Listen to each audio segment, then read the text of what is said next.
The Galactic War Council chamber hummed with the electric tension of a dozen alien species debating humanity's extinction.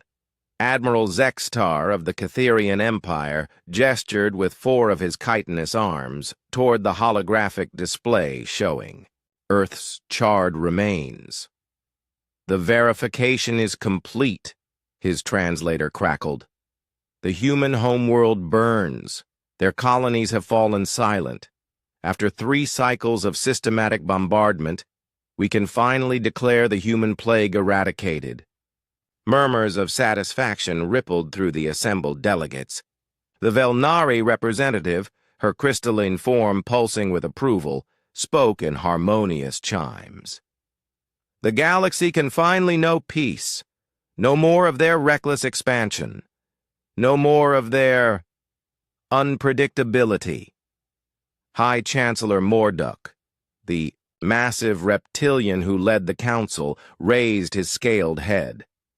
The humans were a cancer on civilized space, their aggression, their refusal to submit to proper galactic order. The chamber's massive doors exploded inward. Through the smoking wreckage stepped a figure that made every alien present freeze in primal terror. Humanoid, bipedal, wearing the tattered remains of what had once been a military uniform, now scarred and burned beyond recognition. The human's face was a map of fresh wounds and old scars, but the eyes, those terrifying human eyes, burned with an intensity that made predators step back. "Peace?" The human's voice cut through the silence like a plasma blade. "Did someone mention peace?" Admiral Zextar's mandibles clicked in disbelief. "Impossible! Sensors confirmed. Your sensors confirmed what we wanted you to confirm." The human limped forward, each step echoing in the suddenly silent chamber. Blood dripped from a dozen wounds, but they kept walking. "Did you really think we'd put all our eggs in one basket, after fighting wars for millennia?" The crystalline Velnari delegate's form flickered with confusion. "Earth burns. We saw the planet die." A sound escaped the human that might have been laughter, if laughter could contain that much darkness. "Earth? That beautiful blue marble?" The human's scarred lips twisted into something resembling a smile. "That was our first mistake. You think it mattered?" High Chancellor Morduk's massive frame shifted uneasily. "Explain yourself, human. Commander Sarah Chen, Human Colonial Marines, serial number HC7749 Delta." She snapped to attention with military precision despite her injuries. "And I'm here to discuss terms." "Terms?" Admiral Zextar's four arms gestured dismissively. "You're the last of your species. What terms could you possibly—" "Last?" Chen's laugh cut him off. "Oh, you beautiful, stupid creatures. You glassed Earth and thought you'd won. You hit our 7 known colonies and declared victory." She reached into her tattered jacket and withdrew a small data pad, its screen flickering. "Would you like to know how many colonies we actually have?" The chamber fell deathly quiet. 47,812, at last count. Chen's voice carried across the chamber like a death sentence. "Scattered across 3 galaxy arms, hidden in nebulae, buried in asteroid fields, built inside rogue planets drifting in the void." She looked around at the assembled delegates. "We learned from history. We learned from every extinction event that ever happened on Earth. And the first lesson of survival? Never, ever put everything in one place." The Velnari representative's crystalline form had shifted to deep red. This cannot be verified." "Can't it?" Chen touched her datapad.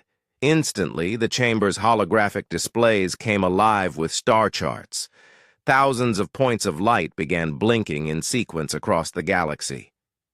Each light represents a human world. Each world contains somewhere between 10,000 and 50 million humans. She paused. And every single one of them just received word that Earth has fallen. High Chancellor Morduk's massive form trembled. "What are you saying?" "I'm saying you just kicked the biggest hornet's nest in galactic history." Chen's eyes swept across each delegate. "Earth wasn't our capital. It was our nursery, our symbol, our heart." Her voice dropped to a whisper that somehow carried to every corner of the chamber. "And you just broke it." Admiral Zextar's confidence had evaporated. "But the colonies we destroyed—" "Decoys, volunteers, heroes who knew their sacrifice would sell the deception." Chen's voice carried a weight of grief and fury. 7 worlds died to make you complacent. 7 worlds died so you'd think you'd won. She stood straighter. "They won't have died in vain." The chamber erupted in panicked chittering, chiming, and roaring. Chen waited for silence. "Here are your terms," she said, her voice cutting through the chaos. "Immediate ceasefire, reparations for the 8 worlds you destroyed, and a formal apology broadcast to every corner of the galaxy." "And if we refuse?" Morduk's voice was barely a whisper. Chen's smile was winter itself. "Then you'll learn why every predator species in our evolutionary history went extinct."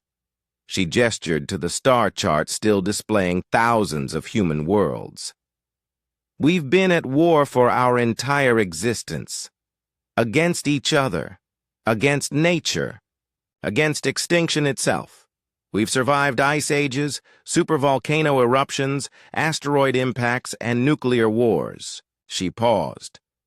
"What makes you think we can't survive you?"